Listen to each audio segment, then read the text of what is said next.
Des annonces de panne en série, notamment à Microsoft, la multinationale américaine. L'entreprise a pris des mesures pour atténuer les difficultés, notamment des compagnies aériennes. Microsoft essaye de régler le problème. Les services sont en cours d'amélioration. Des compagnies aériennes européennes et américaines ont suspendu leurs vols. Microsoft indique aussi que des usagers peuvent avoir des difficultés à utiliser leurs ordinateurs. La bourse de Londres est perturbée. Cette panne géante provoque d'importantes perturbations, y compris en France. Les entreprises australiennes sont fortement impactées, notamment les chaînes de télévision et l'aéroport de Sydney. La thèse d'une cyberattaque est pour l'instant écartée selon l'Agence française de sécurité informatique. On retrouve Tariq Krim, entrepreneur, fondateur de NetVibes, spécialiste des questions d'éthique et de vie privée sur Internet. Bonjour. Tout d'abord, à quoi est due Bonjour. cette panne géante ? Alors, a priori, d'après les éléments dont on dispose aujourd'hui, c'est un fournisseur de solutions de sécurité, CrowdStrike, qui a mis en avant une mise à jour qui était corrompue. Donc, lorsqu'on installait automatiquement cette mise à jour, l'ordinateur se bloque. Et normalement, dans un processus de ce type, on teste ces mises à jour avant de les déployer à des ordinateurs plus largement. Ça n'a pas été fait. Ça a été fait en plus un vendredi. Et donc, là, on a en cascade des millions de machines dans le monde qui sont bloquées et qu'il faut débloquer manuellement en faisant des procédures à la main, une machine par machine. Donc, ça va être très long et très fastidieux. Berlin parle d'une mise à jour défectueuse. Mais comment ça peut arriver et est-ce que c'est lié à une défaillance humaine ?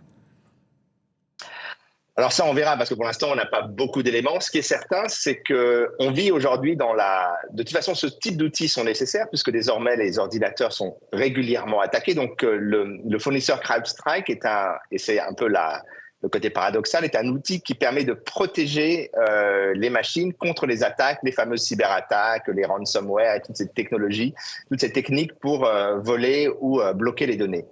Et là, effectivement, il y a eu certainement une faille, soit technique, soit humaine. Et par contre, ce qui est intéressant, c'est que d'habitude, on doit tester avant une mise à jour, mais maintenant, on est tellement habitué à aller tellement vite que plus personne ne vérifie. Et là, on voit en fait toutes les machines qui ont été bloquées sont des machines qui ont été mises à jour sans vérification. Et effectivement, ça va prendre énormément de temps pour débloquer tout ça. Et est-ce que ce gigantisme ne crée pas encore plus de vulnérabilité ? Oui, de toute façon, ce qui est certain, c'est qu'on sait que Microsoft, donc Windows, puisque là, il s'agit plutôt des ordinateurs de type Windows, est un point faible de sécurité. C'est connu depuis longtemps. Quand on a des attaques sur des hôpitaux, quand on a des fameuses cyberattaques, elles sont généralement autour de solutions autour de Microsoft Windows.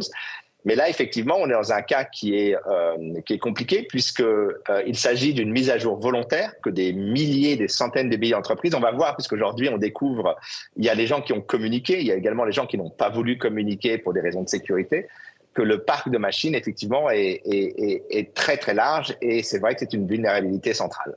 Et il n'y a pas de mécanisme alternatif ?